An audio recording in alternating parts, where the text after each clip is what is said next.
Assalamualaikum dan salam sejahtera diucapkan kepada Profesor Madya Dr. Taqiyuddin Bismail. Pada hari ini, kumpulan kami akan membentangkan sebuah pembentangan yang bertajuk Idea American Exceptionalism menyumbang kepada Anti-Americanism. American exceptionalism telah membawa kepada sebuah bentuk pemikiran yang memperlihatkan negara Amerika Syarikat sememangnya berbeza dengan negara-negara lain di dunia. Perbezaan tersebut dikatakan meliputi beberapa aspek seperti nilai, sistem politik dan perkembangan sejarah Amerika Syarikat itu sendiri yang dikatakan unik. Amerika Syarikat sering diandaikan berhak untuk memainkan peranan penting di dunia. Walau bagaimanapun, idea yang difikirkan ini tidak semuanya terlihat benar dan ada kalanya sukar diterima oleh masyarakat umum. Oleh itu, perbincangan ini akan memperlihatkan mengenai idea Amerika exceptionalism yang menyumbang kepada anti-Americanism yang mana akan memperlihatkan kepada kita beberapa bentuk bahagian perbahasan mengenainya. Seterusnya, kita akan lihat pula bahagian mitos American exceptionalism.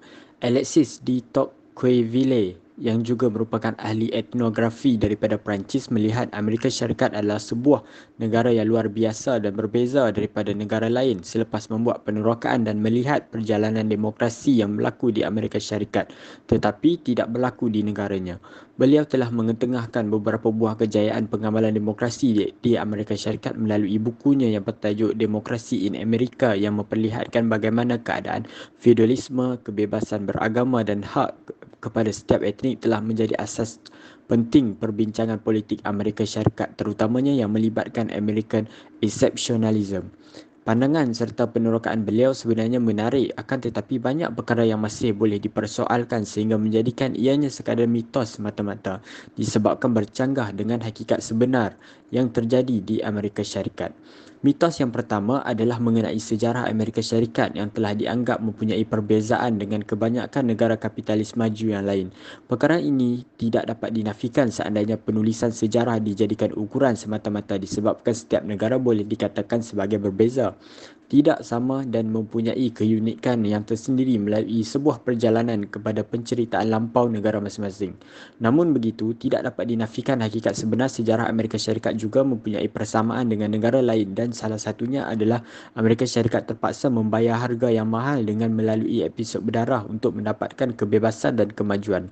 Demokrasi liberal yang wujud di Amerika Syarikat seringkali dikatakan sebuah jalan selamat dalam mencapai sesuatu pemodenan sebenarnya tidak seperti yang digambarkan disebabkan berlakunya kehilangan nyawa dan pencabulan hak rakyat dalam proses mencapai sesuatu pemodenan.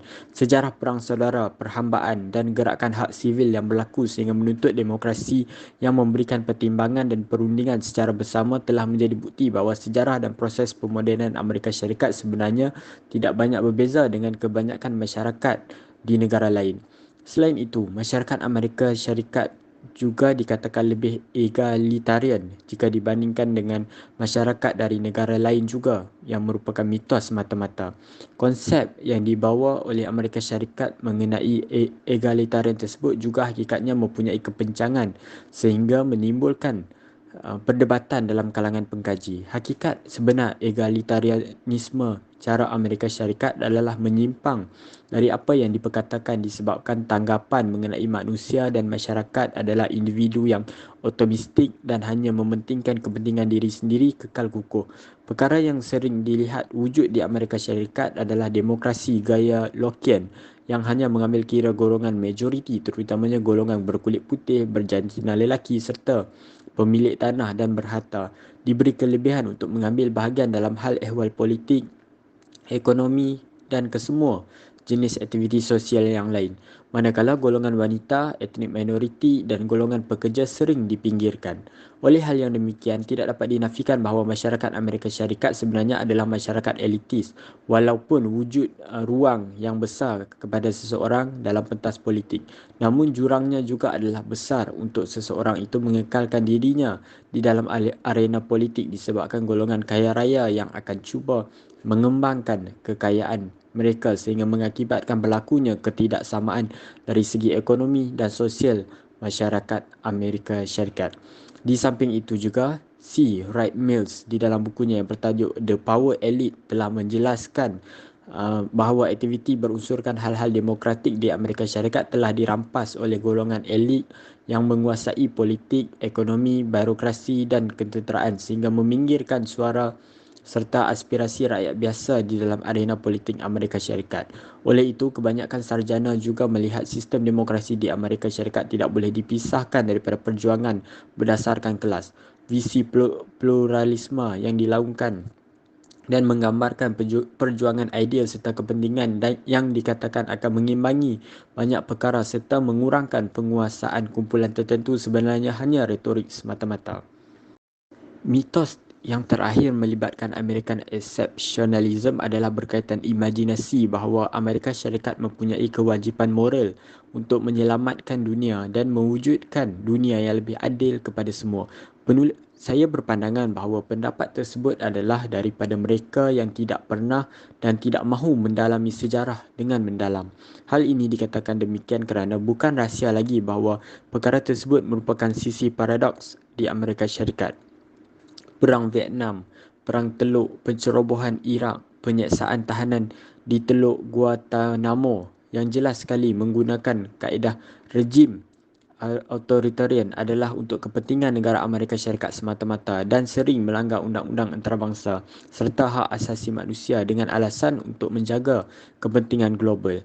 Oleh itu, jelaslah bahawa American exceptionalism sebenarnya hanya sekadar mitos sehingga mengakibatkan ramai yang beranggapan bahawa Amerika Syarikat merupakan sebuah negara yang hebat dan disegani walaupun pada hakikatnya tidak seperti yang digambarkan.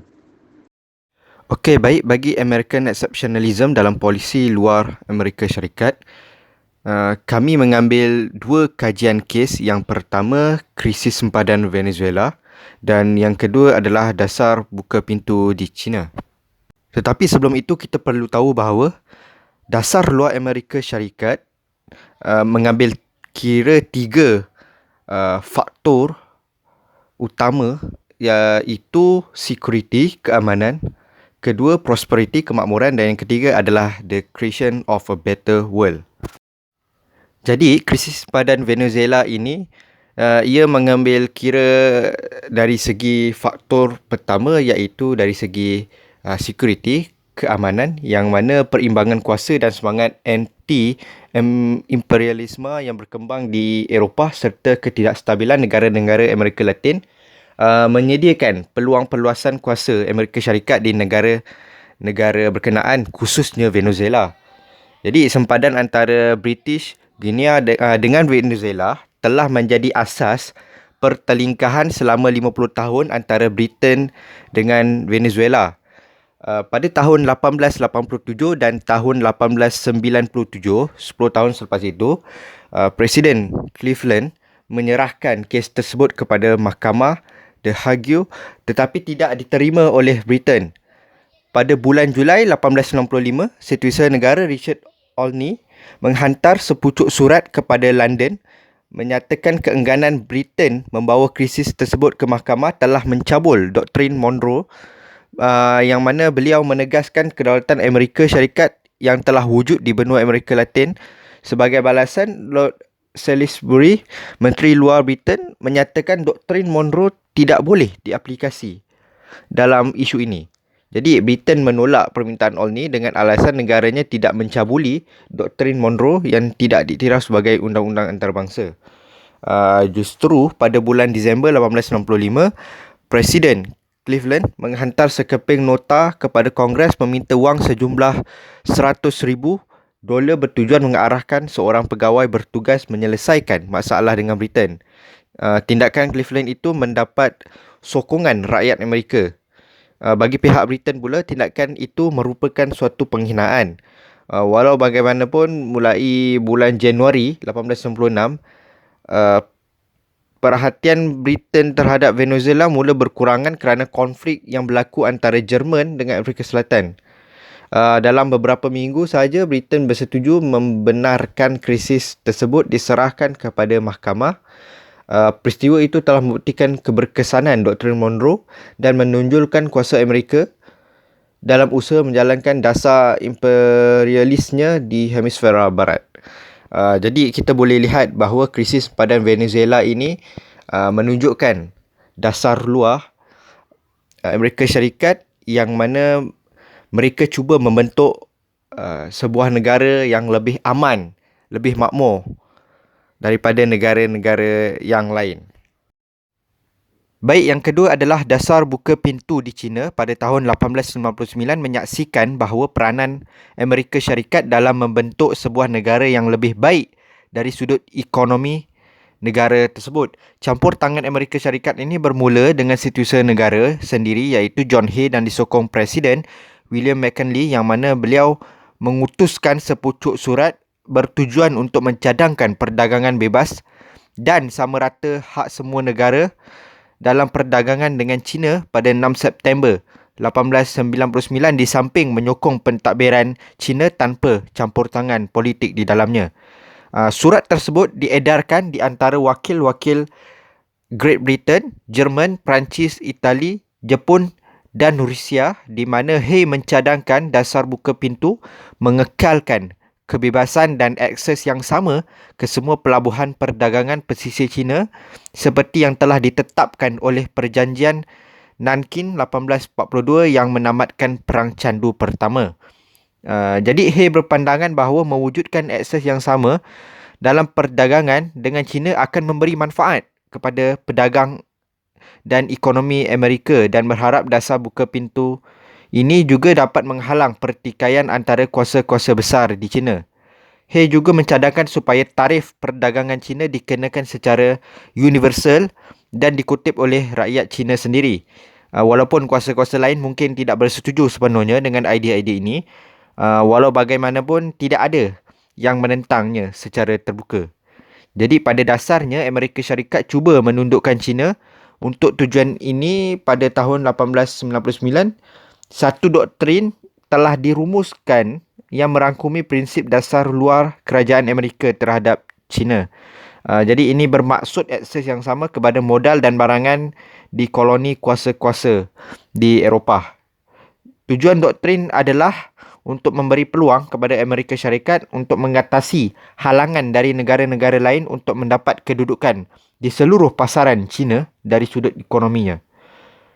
Justru ini dilihat sebagai dasar luar Amerika Syarikat memperoleh peluang untuk pembangunan ekonomi di China dari segi komersial dan perindustrian serta selaras dengan idea American exceptionalism di mana Amerika Syarikatlah antara negara yang berperanan besar dalam menentukan ekonomi sebuah negara.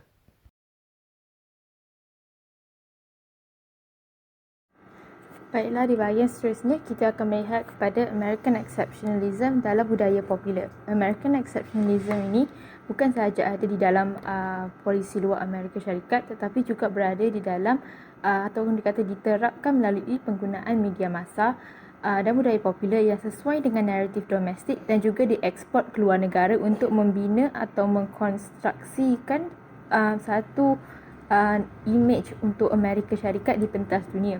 Penggunaan media ini termasuklah filem, rancangan televisyen, komik, novel dan permainan video yang membawa propaganda American exceptionalism. Michael Kamen 1993 menyatakan bahawa American exceptionalism ini di dalam budaya popular does not necessarily equate to chauvinism, tidak semestinya adalah satu bentuk chauvinisme, dan American exceptionalism ini dalam media adalah sebenarnya sebagai satu cara untuk mencari identiti Amerika itu sendiri ataupun to find what it means to be American.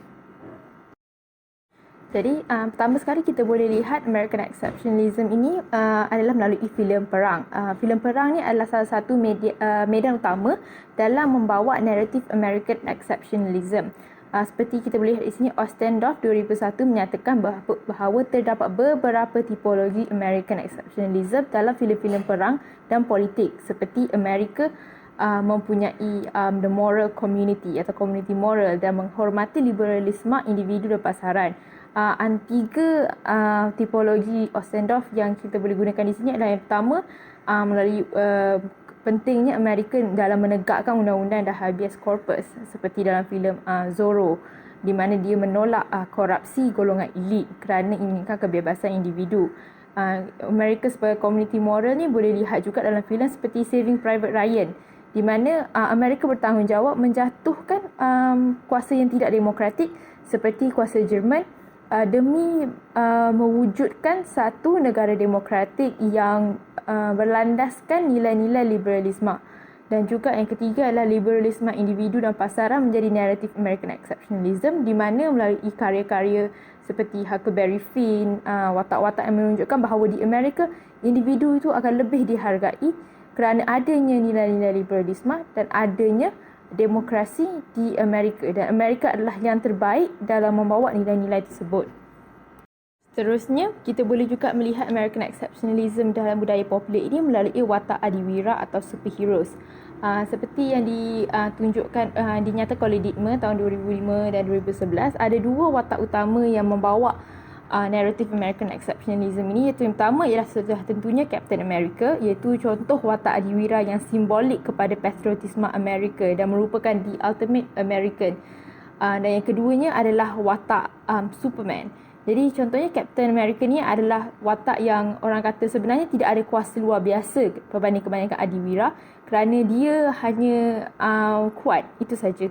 Tetapi Captain America ini, warna yang digunakan dan bahan-bahan yang orang kata kostum dia seperti ada perisai, itu semua adalah menunjukkan bahawa Captain America ni adalah simbolik Amerika, iaitu Amerika sentiasa berada pada mod defensif, melindungi dirinya dari negara-negara yang jahat, ada niat jahat daripadanya dan tidak demokratik. Dan bukannya negara ofensif yang ingin memaksakan naratifnya ke atas negara lain. Dalam masa sama juga, kita perlu ingat bahawa Captain America ni adalah the ultimate American kerana dia bersifat the reluctant warrior, kerana dia tidak ada kuasa luar biasa kecuali yang dia kuat. Tetapi not a reluctant patriot. Maksudnya walaupun dia tidak mempunyai kuasa luar biasa, dia sanggup melakukan semuanya demi Amerika kerana Amerika berada di jalan yang benar. Bagi Superman pula, Superman adalah watak yang datang dari orang kata macam extraterrestrial, dari dunia lain yang datang ke Amerika kemudian berintegrasi di dalam budaya dan negara Amerika. Jadi itu menunjukkan bahawa Superman tu apabila membawa naratif bahawa Amerika Syarikat adalah tempat yang sesuai atau safe haven untuk imigran-imigran, dan imigran boleh berintegrasi di Amerika seperti Superman. Dan Superman tu juga adalah sebenarnya the model imigran yang contoh. Dan contoh perkataan yang selalu dinyatakan oleh Superman ialah he is willing to fight for truth, justice and the American way, menyatakan bahawa yang terbaik sebenarnya adalah budaya Amerika Syarikat. Jadi itu adalah satu bentuk American exceptionalism lah melalui watak-watak adiwira. Dan akhir sekali, American exceptionalism ini juga boleh dilihat melalui permainan video. Robinson 2014 melakukan satu kajian terhadap permainan-permainan video yang dihasilkan oleh syarikat-syarikat permainan video dari Amerika Syarikat, dan ia menunjukkan bahawa memang American exceptionalism adalah sangat-sangat ketara di dalam permainan video perang terutamanya. Dan ini adalah sangat ketara pasca The War on Terror dan insiden 9/11 lah, di mana kebanyakan permainan video perang dari Amerika Syarikat ini meletakkan macam satu pertembungan antara Amerika Syarikat dengan negara-negara Timur Tengah selalunya. Dan ia membawa naratif bahawa Amerika is the liberator, pembebas, yang akan membebaskan negara ini dari kuasa tidak demokratik. Dan Amerika juga adalah negara yang paling hebat di dunia dari segi peperangan kerana dia akan selalu boleh menewaskan dan menundukkan musuh-musuh Amerika. Tetapi isu kita dengan permainan video seperti ini yang juga akhirnya membawa kepada anti-Americanism ialah naratif yang dibawa oleh Amerika Syarikat, American exceptionalism di dalam permainan video ini adalah bersifat orientalis, iaitu ia menganggap bahawa negara-negara Timur Tengah adalah negara-negara yang sentiasa orang kata backwards kerana tidak bersesuaian dengan budaya Amerika, seperti yang dinyatakan oleh Robinson sendiri, iaitu video games demonstrate that most military games portray a representation based on Orientalism, with the Middle East depicted as backward, violent and resistant to civil order. Jadi ini sebenarnya adalah satu bentuk lah American exceptionalism, di mana kita diminta untuk percaya bahawa hanya Amerika boleh membebaskan negara-negara ini dari masalah mereka. Manakala negara tersebut pula akan sentiasa perlu bergantung kepada Amerika Syarikat kerana mereka tidak mempunyai budaya, atau budaya mereka dianggap orang kata kurang nilainya daripada budaya Amerika Syarikat dan tidak boleh orang kata maju secara sendirinya. Baik, seterusnya kita akan beralih kepada anti-Americanism, reaksi terhadap perkembangan American exceptionalism. Okey, idea American exceptionalism ini telah membawa fahaman bahawa seolah-olah negara Amerika Syarikat sahaja yang terbaik di dunia ini, telah membawa kepada anti-Americanism. Anti-Americanism merupakan sebuah perasaan benci di dalam diri seseorang terhadap Amerika Syarikat, tidak kira kepada kerajaan, rakyat atau dasar luar negara tersebut. Idea American exceptionalism yang telah ditonjolkan tidak kira dari segi budaya popular maupun polisi luar Amerika Syarikat seringkali memperlihatkan bahawa negara Amerika Syarikat merupakan seolah-olah hero, dan watak pengganas pula adalah sentiasa terdiri daripada kumpulan negara Timur Tengah ataupun negara-negara yang tidak disukai oleh Amerika Syarikat seperti Rusia, Meksiko dan sebagainya. Oleh itu, tidak hairanlah jika rata-rata negara yang sentiasa ditunjulkan oleh Amerika Syarikat sebagai negara yang jahat, tidak kira melalui budaya popular seperti filem dan muzik maupun polisi luar seperti negara-negara di Timur Tengah, menjadi negara yang tertinggi di dalam memegang idea anti-Americanism. Buktinya, berdasarkan kajian Matthew dan Gies, tinjauan yang dilakukan untuk melihat pandangan masyarakat di negara Timur Tengah yang terpilih iaitu Jordan terhadap Amerika Syarikat adalah sangat mengecewakan kerana hasil kajian menunjukkan hanya sebanyak 1% sahaja responden yang memberikan pendapat yang menggalakkan tentang negara Amerika Syarikat. Oleh itu, perkara ini telah membuktikan bahawa kesan American exceptionalism sememangnya memberi impak yang tinggi terhadap anti-Americanism, lebih-lebih lagi di negara yang berada di Timur Tengah. Di Timur Tengah, negara Iran merupakan sebuah negara yang amat berbeza dengan negara-negara yang lain kerana Iran merupakan sebuah negara Timur Tengah yang paling kuat di dalam mengamalkan pengaruh anti-Americanism. Hal ini dikatakan demikian kerana setiap kali negara itu membuat perhimpunan untuk menyambut Hari Revolusi Iran 1979 pada setiap tahun, rakyat negara itu akan sentiasa menggunakan slogan Death to America sebagai tanda mereka amat membencikan negara Amerika Syarikat. Selain daripada Iran, antara negara dari Timur Tengah yang lain yang mempunyai semangat anti-Americanism yang kuat adalah negara Palestin. Tidak dapat dinafikan lagi, negara ini merupakan sebuah negara yang amat sinonim dengan kekejaman yang telah dilakukan oleh Amerika Syarikat hasil daripada bersekutu dengan negara Israel. Pada pendapat penulis, negara Palestin dapat dikategorikan sebagai negara yang tidak akan pernah pudar semangat anti-Americanismnya selagi negara itu tidak mendapat kebebasan sepenuhnya dari pihak Amerika Syarikat dan Israel. Buktinya, pada tahun 2013, semangat anti-Americanism telah menular di dalam diri setiap rakyat Palestin apabila laungan untuk kehancuran negara Amerika Syarikat telah dilaungkan di Masjidil Aqsa atas kekejaman yang telah dilakukan oleh Amerika Syarikat terhadap mereka. Lebih-lebih lagi, pada tahun 2017, Presiden Amerika Syarikat telah mengisytiharkan Jerusalem sebagai ibu negara Israel. Perkara ini telah meningkatkan lagi sentimen anti-Americanism di dalam diri rakyat Palestin hasil daripada American exceptionalism yang telah ditonjolkan oleh Amerika Syarikat terhadap Palestin sehingga mereka telah melakukan protes besar-besaran pada Disember 2017. Bukan hanya berlaku di negara Timur Tengah, namun di Rusia juga terdapat sebahagian besar rakyatnya yang mempunyai semangat anti-Americanism akibat American exceptionalism yang tinggi, lebih-lebih lagi di dalam budaya popular. Seperti yang kita sedia maklum bahawa Rusia di dalam filem-filem Hollywood sentiasa dikaitkan sebagai pengganas ataupun penjahat yang sentiasa ingin menghancurkan institusi kerajaan Amerika Syarikat. Sebagai contoh, Red Dawn dan filem James Bond seringkali menggambarkan Rusia sebagai pengganas yang cuba untuk menjatuhkan Amerika Syarikat. Sebagai contoh, filem Red Dawn pada tahun 1984 telah menunjukkan babak di mana Kesatuan Soviet Union telah melancarkan serangan nuklear ke bandar-bandar Amerika Syarikat dan menyerang Amerika Syarikat dan Kanada. Namun Rusia telah melakukan serangan balas dengan menyelitkan unsur anti-Americanism di dalam segmen-segmen hiburan mereka seperti filem dan muzik. Contohnya, sebuah filem Amerika yang bertajuk Aliens telah menggambarkan watak warga Amerika yang tidak bermoral dan digandingkan bersama watak warga Rusia yang berani dan hebat. Akhirnya, setelah kita membincangkan aspek-aspek American exceptionalism dan juga reaksinya iaitu anti-Americanism, kesimpulan yang kita boleh buat ialah American exceptionalism telah membawa kepada anti-Americanism dalam kalangan masyarakat tertentu yang merasa mereka telah diburukkan atau demonize melalui ejen-ejen polisi luar atau ejen budaya, atau merasa seakan-akan budaya asal mereka adalah terancam kerana pengaruh Amerika Syarikat.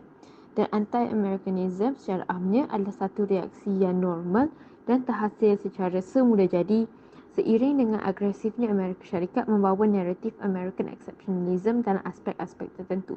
Mereka yang terkesan secara negatif dengan American exceptionalism sememangnya mengambil pendirian anti-Americanism atau bersifat kurang senang dengan Amerika Syarikat seperti negara-negara Timur Tengah yang menjadi mangsa orang kata kempen peperangan ataupun sering menjadi mangsa pencerobohan tentera Amerika Syarikat dan telah kehilangan kestabilan di rantau tersebut. Begitu juga dengan Rusia dan China yang merupakan dua negara komunis sosialis yang sering menjadi mangsa diburukkanlah oleh Amerika Syarikat dan mereka juga mempunyai sedikit sifat anti-Americanism terhadap Amerika Syarikat. Itu sajalah perbincangan kami untuk kali ini. Sekian, terima kasih.